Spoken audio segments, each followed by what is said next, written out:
பல்லின சமூகத்தினரிடையே பிரிவினையை விதைக்கும் மத தலைவர்களை பிரதமர் டதஸ்ரீ அன்வார் இப்ராஹிம் நேற்று கண்டித்து, அது நல்லிணக்கத்தை மட்டுமல்ல நாட்டின் வளர்ச்சியை பாதிக்கும் என்று தெரிவித்துள்ளார். முஸ்லிம் தலைவர்கள் அல்லது இந்து தலைவர்கள் என்று கூறுகிறவர்கள் இருக்கிறார்கள். ஆனால் அவர்கள் செய்வதெல்லாம் பிரச்சனையை ஏற்படுத்துவதுதான் என்று அன்வார் நேற்று நடந்த ஒரு நோன்பு திறப்பு நிகழ்வில் தெரிவித்தார். குறிப்பாக யாரையும் அவர் குறிப்பிடவில்லை என்றாலும் சட்டவிரோத வழிபாட்டு தலங்கள் தொடர்பான சர்ச்சையை தொடர்ந்து அவரது இந்த கருத்துகள் வந்துள்ளன.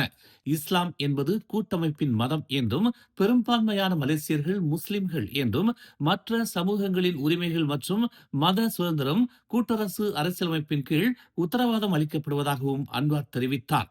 பிளவுபடுத்தும் பிரச்சனைகளில் மூழ்கி இருப்பதற்கு பதிலாக தேசத்தை கட்டி எழுப்புவதில் தங்கள் நேரத்தையும் சக்தியையும் செலுத்தும் இளம் தலைவர்களை காண்பதில் தாம் மகிழ்ச்சி அடைவதாக அவர் கூறினார்.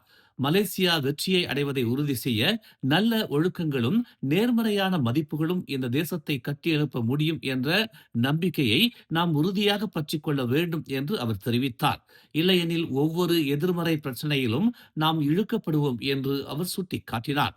மக்கள் வகுப்புவாத பிரச்சனைகளில் மூழ்கிவிட்டால் வளர்ச்சியை ஊக்குவித்தல், பணவீக்கத்தை கட்டுப்படுத்துதல் மற்றும் வேலையின்மை குறைதல் உள்ளிட்ட நாட்டின் பொருளாதார சாதனைகள் பாதிக்கப்படலாம் என்று அன்வார் நினைவூட்டினார். சமாதானத்தின் செய்திகளை பரப்புவதன் மூலமும் வெறுப்பை நிராகரிப்பதன் மூலமும் பொறுப்புடன் செயல்படுமாறு மத தலைவர்களையும் பொதுமக்களையும் அவர் வலியுறுத்தினார். சமூகத்திற்குள் சகிப்புத்தன்மை, ஒருவருக்கொருவர் பண்டிகைகள் மற்றும் மத நடைமுறைகளை மதிப்பது உட்பட தொடர்ந்து நிலைநிறுத்தப்பட வேண்டும் என்று அவர் கூறினார். அமெரிக்க அதிபர் டொனால்டு டிரம்ப் நிர்வாகத்தால் விதிக்கப்பட்ட வரிகளை நீக்குவதற்கான அமெரிக்க உச்சநீதிமன்றத்தின் தீர்ப்பின் விளைவுகள் குறித்து அமைச்சரவையின் அடுத்த கூட்டத்தில் விளக்கப்படும் என்று பிரதமர் டதஸ்ரீ அன்வார் இப்ராஹிம் தெரிவித்துள்ளார். அமெரிக்காவிற்குள் நுழையும் அனைத்து பொருட்களுக்கும் 10 விழுக்காடு வரி விதிக்கப்படும் என்று ஆரம்பத்தில் அறிவித்த பிறகு நீதிமன்றத்தால் ரத்து செய்யப்பட்ட வரிகளுக்கு பதிலாக 15 விழுக்காடு உலகளாவிய வரிகளை விதிப்பதாக ட்ரம்ப் தெரிவித்துள்ளார். நோன்பு திறப்பு நிகழ்வுக்கு பிறகு செய்தியாளர்கள் மத்தியில் பேசிய அன்வார், முதலீடு, வர்த்தகம் மற்றும் தொழில்துறை அமைச்சு வெள்ளிக்கிழமை அதன் விரிவான அறிக்கையை தாக்கல் செய்யும் என்று கூறினார். தாங்கள் அதை மதிப்பாய்வு செய்தவுடன் பதிலளிப்போம் என்று அவர் தெரிவித்தார்.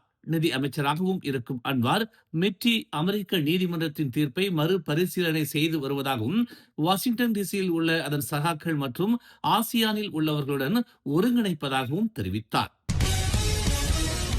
பெசாத்து துணைத் தலைவர் பதவியில் இருந்து நீக்கம் செய்யப்பட்ட ஹம்சா ஜைனுடீன் மற்றும் அவருடன் இணைந்த 18 நாடாளுமன்ற உறுப்பினர்கள் மற்றும் கட்சியில் இன்னும் 13 பேர் உட்பட பரிகாத்தான் நேஷனலுக்கு தங்கள் ஆதரவை தெரிவித்துள்ளனர்.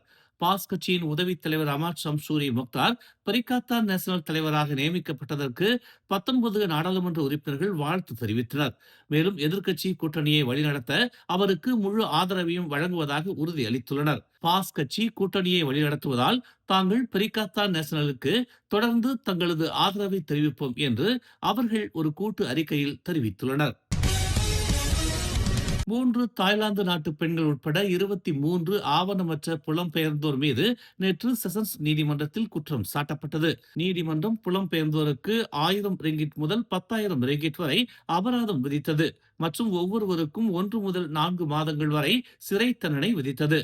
மியான்மர், பங்களாதேஷ், பாகிஸ்தான், இந்தோனேசியா மற்றும் தாய்லாந்து ஆகிய நாடுகளைச் சேர்ந்த 23 குடியேறிகள் பிப்ரவரி 10 மற்றும் 11 ஆகிய தேதிகளில் கொத்தபாருவில் மாநில குடிநுழைவுத்துறையால் தனித்தனி நடவடிக்கைகளில் பிடிபட்டனர்.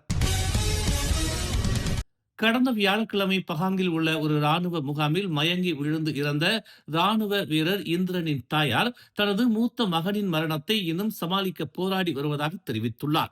2016ஆம் ஆண்டு விமான விபத்தில் தனது கணவர் ராயல் மலேசிய விமானப்படை விமானி சி கயம்பு இறந்ததை தொடர்ந்து 22 வயது தமது மகன் கே இந்திரன் தமது குடும்பத்திற்கு தூணாக இருந்ததாக 52 வயது எஸ் உஷா கூறியதாக பர்னாமா செய்தி வெளியிட்டுள்ளது. தினமும் காலையில் இந்திரன் ஒரு காலை வணக்கம் செய்தியை அனுப்பி, நான் விழித்திருக்கிறேனா, காலை உணவு சாப்பிட்டேனா என்று கேட்பார் என்று அவர் தெரிவித்துள்ளார். அவர் எங்கே போகிறார், என்ன செய்கிறார் என்று அவர் தம்மிடம் கூறுவார் என்றும் கல்வி அமைச்சர் ஃபத்ரினா சிடேக்கிடம் உஷா தெரிவித்தார். பினாங்கில் உள்ள அவரது வீட்டிற்கு கல்வி அமைச்சர் மரியாதை செலுத்த சென்ற பிறகு செய்தியாளர்கள் மத்தியில் அவர் இதனை தெரிவித்தார்.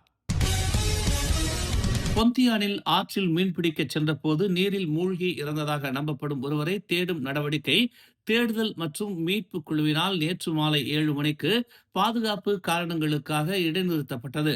பாதிக்கப்பட்டவர் ஒரு சீன மனிதர் மட்டுமே என அடையாளம் காணப்பட்டுள்ளார். ஆனால் இன்னும் கண்டுபிடிக்கப்படவில்லை.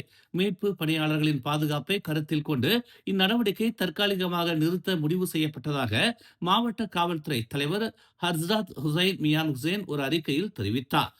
இன்று காலை 8 மணிக்கு மீண்டும் நடவடிக்கை தொடங்க திட்டமிடப்பட்டுள்ளது. காயு ஆரா பாச்சோங் காவல் நிலையம், தீயணைப்பு மற்றும் மீட்புத்துறை, குடிமை பாதுகாப்பு படையைச் சேர்ந்த பணியாளர்கள் சம்பவ இடத்தை தொடர்ந்து கண்காணித்து வருவதாக அவர் மேலும் கூறினார். மேலும் செய்திகளை தெரிந்து கொள்ள தமிழ் மலர் இணையதளம், தமிழ் மலர் செயலி மற்றும் மலர் டிவி யூடியூப் சேனலை வலம் வாருங்கள். எங்களோடு இணைந்திருக்க மலர் டிவியை பதிவு செய்து கொள்ளுங்கள். உறவுகள் மகிழ்ந்திட விருப்பம் மற்றும் பகிர்வு சேவையை சொடுக்கிடுங்கள்.